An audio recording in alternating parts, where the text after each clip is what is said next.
Hello, my name is Chalcis Lacsina, and welcome to my presentation of the strategic plan for San Mateo Medical Center.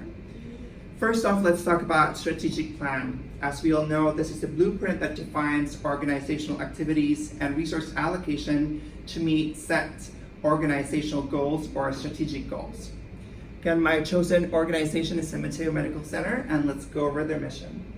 Their mission is to partner with patients to provide excellent care with compassion and respect, and to serve the healthcare needs of all residents of San Mateo County with an emphasis on education and prevention. Now let's keep in mind the terms partnership, education, and prevention as we go along.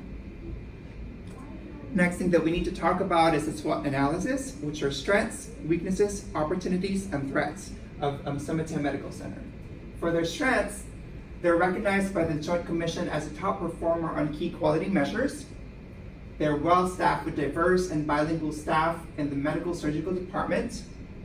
They have a nurse educator present in the unit, which is a very good thing for collaboration in terms of providing education not just to the patients, but also to the staff.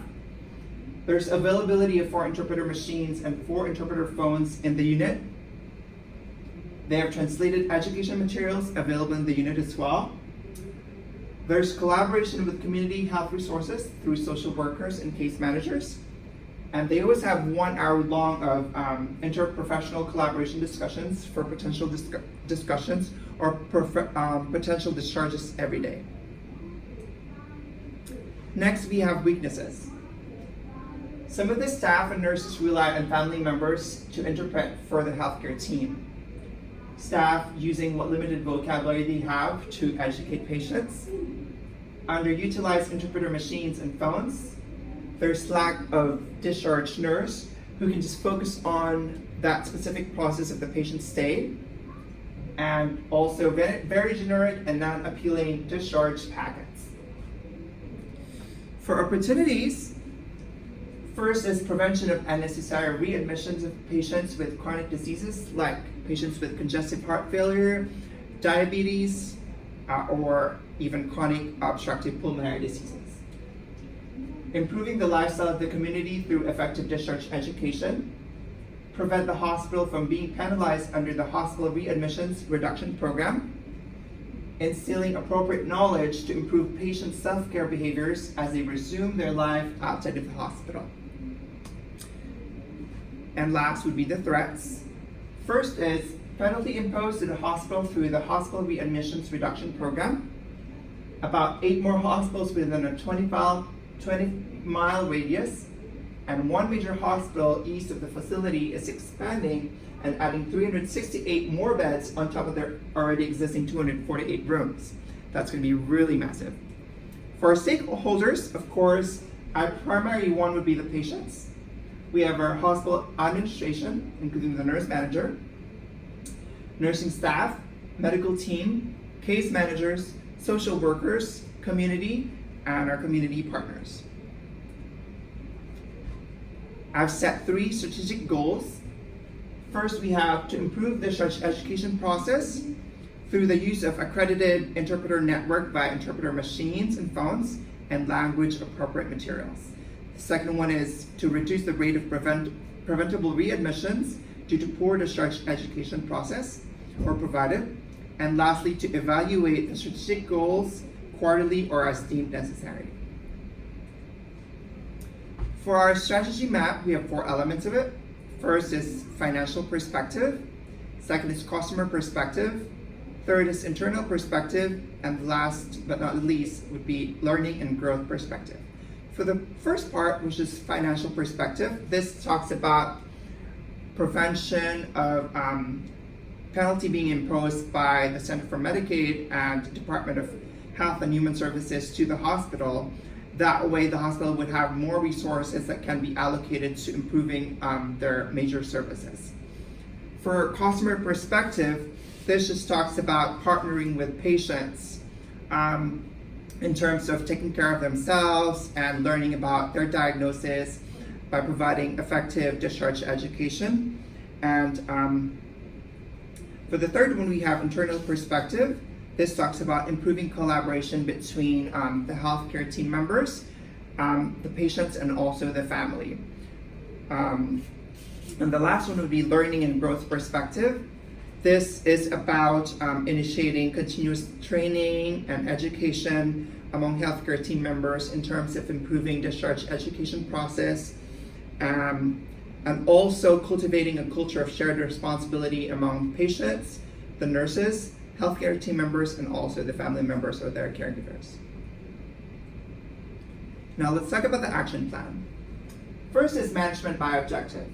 As defined by DAF 2014, this is a system where managers and employees define goals for every department, project, and person, and use them to monitor subsequent performance, which involves setting goals, developing action plans, review progress, appraising overall performance.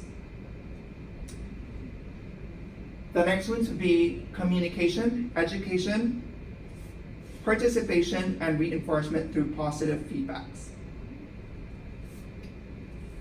For the elements of the action plan, communication and education are very pertinent. It's like what I told you a while ago, communication and education would be the pillars in achieving the strategic goals. For participation, of course, we want everyone to participate in the effort to improve discharge educations in order for us to be able to help our patients regain their life back or resume their life after being sick. And for reinforcement through positive feedbacks, this is very important to motivate the employees or the stakeholders to, share the common goal, to participate in the common goal, and also to get their commitment to work together. For the leadership part of the action plan, we have clear vision, encourage recognition, collaboration, evaluation, and feedback. And also 4 functions of management, which are planning, organizing, controlling, and leading.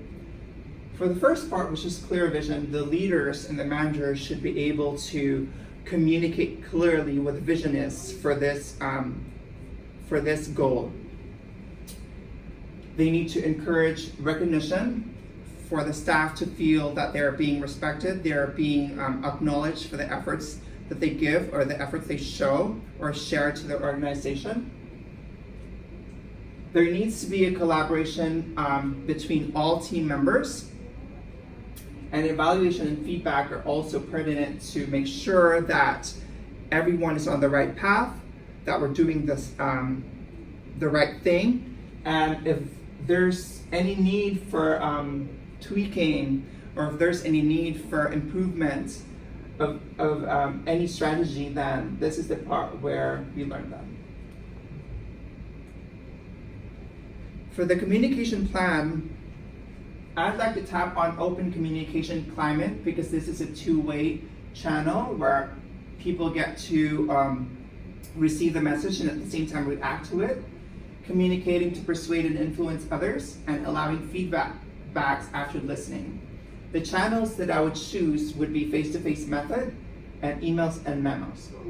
For face-to-face method, this happens during in-house trainings, huddles, staff meetings, interdepartmental meetings. For emails and memos, this I would use for general, proliferating general information without any sensitive elements to it, for fast delivery of messages.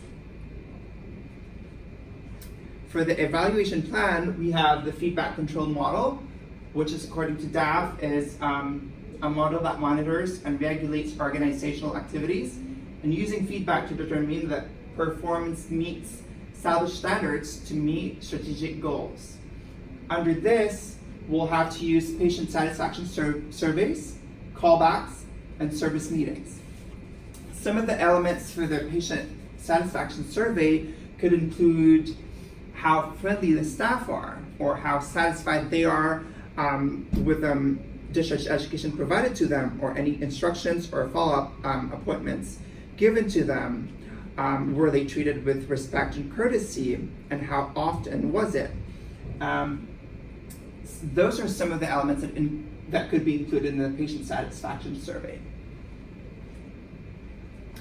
Thank you very much for listening to my strategic plan presentation. If you have any questions, please feel free to write them on the comments below. Thank you so much and have a good day.